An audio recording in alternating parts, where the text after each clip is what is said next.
বন্ধুরা, সামান্য একটা তেজপাতার মধ্যে ৫-৬টা লবঙ্গ আর ছোট্ট এক টুকরো যদি তোমরা কর্পূর রাখো, দেখবে একটা বড় সড়ো কামাল হবে। আমরা এই কটা জিনিস দিয়েই ঘরে এমন একটা ঘরোয়া দুর্দান্ত টিপস, একটা উপায় আমরা তৈরি করব, যার মাধ্যমে আমাদের ঘর থেকে যত পরিমাণে মশা থাক না কেন একেবারে ২ মিনিটের মধ্যে দূর হয়ে যাবে। আর আমাদের এখানে যা যা জিনিস লাগছে সেগুলো কিন্তু আমাদের সবার ঘরেই সবসময় থাকে। সেটা হচ্ছে একটা তেজপাতা, কর্পূর, লবঙ্গ আর একটা মাটির প্রদীপ। মাটির প্রদীপ না থাকলে তোমরা যে কোনো পাত্রে এই কাজটা করে নিতে পারো।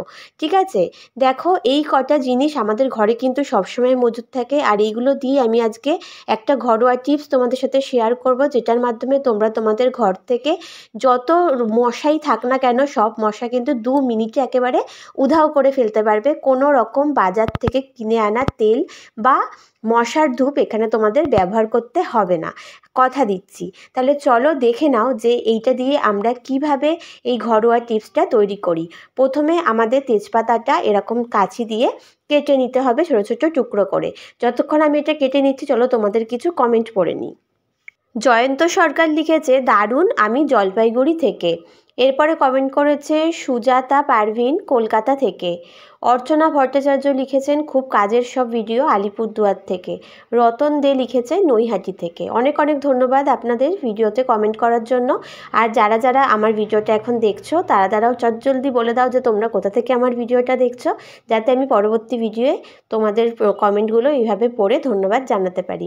বন্ধুরা, এই টিপসটা নিয়ে আরেকটা কথা তোমাদের বলার, সেটা হচ্ছে এই টিপসটা যখন তোমরা অ্যাপ্লাই করবে বাড়িতে, তখন কিন্তু ঘরের দরজা জানলা বন্ধ করে ঘরের একটা কোণে এই প্রদীপটা জ্বালিয়ে রাখবে।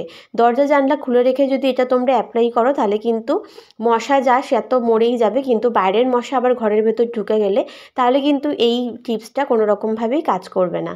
তো তোমরা প্রথমে এরকমভাবে তেজপাতাগুলো ছোটো ছোটো করে টুকরো করে নেবে, নিয়ে এরকম যে পাত্রের মধ্যে জ্বালাবে সেই পাত্রে নিচটাতে ছড়িয়ে দেবে। তার উপরে ৫-৬টা লবঙ্গ এইভাবে দিয়ে দেবে, আর কর্পূরটা হাত দিয়ে সামান্য একটুখানি গুঁড়ো করে ওপর থেকে দিয়ে নেবে। ব্যাস, তৈরি হয়ে গেল আমাদের মশা তাড়ানোর এই ঘরোয়া টিপস। এটা দিয়ে খুব সহজে ২ মিনিটের মধ্যেই কিন্তু মশা চলে যায়। কিন্তু যেটা বললাম যে দরজা জানলা বন্ধ করে অবশ্যই এটা তোমরা অ্যাপ্লাই করবে, তাহলে কিন্তু সঙ্গে সঙ্গে ২ মিনিটের মধ্যেই মশা চলে যাবে। দেখো বন্ধুরা, আমি এখন এটা তোমাদেরকে জ্বালিয়ে দেখাচ্ছি। তো একটা দেশলাই দিয়ে তোমরা এইভাবে প্রদীপটা জ্বালিয়ে নেবে, এবং জ্বালানোর পরে এটা দেখবে খুব একটু আগুন হয়ে ধোঁয়া উঠছে। তো ভয় পাওয়ার কোনো ব্যাপার নেই, এটা কিছুক্ষণ এইভাবে জ্বলার পরেই দেখবে নিজের থেকেই এইটা নিভে যাবে। তো এইভাবে এটা যতক্ষণ তোমরা না ঠিকঠাক হচ্ছে, মানে পুড়ে যাচ্ছে সব উপাদানগুলো, ততক্ষণ জ্বালিয়ে নেবে। দেখবে ঘরের ভেতরে একটা সুন্দর গন্ধ হয়ে গেছে, পোকামাকড় সব কিছু কিন্তু দূর হয়ে যাবে মশার সাথে। চলো, আজকে টিপসটা কেমন লাগলো জানিও।